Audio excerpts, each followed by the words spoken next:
منتج في شركه الخلود، وهو طبعا موب الخلود. الموب طبعا ده بنفضل مستنيينه بالشهور، بس هو بصراحه يستحق الانتظار يعني. هوريكم من جوه عامل ازاي. هو بيجي في الباكج الخارجيه بتاعته دي اللي هي البينك، الشنطه البينك بتاعت الشركه. وهوريكم البوكس بتاعه شكله عامل ازاي. ده شكل البوكس بتاعه.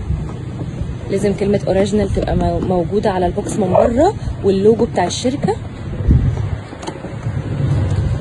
هو توفر بجميع الوانه.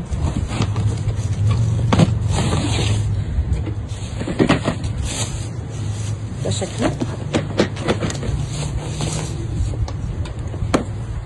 هو شكله عملي وكل حاجه بصراحه، يعني هو شكله تحفه.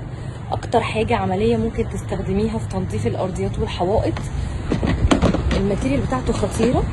هو بيبقى من قدام جزء للدراي للتجفيف، وجزء ووش. بيجي معاه الحاجات دي. بيجي معاه 3 غيار، وهوريكم برضو دلوقتي سمك الغيار وشكله عامل ازاي. بصراحه مفيش اي حاجه تقارن الموب الخلود في السوق.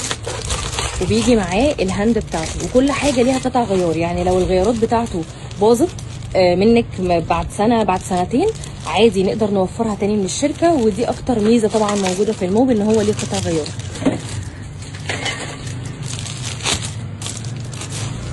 ده شكل الغيار.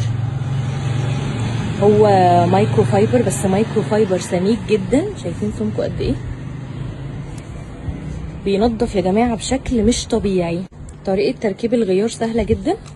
ال3 فتحات اللي موجوده في الغيار من ورا دي، من تحت ومن فوق، بتدخل في ال3 فتحات اللي موجوده في الايد نفسها.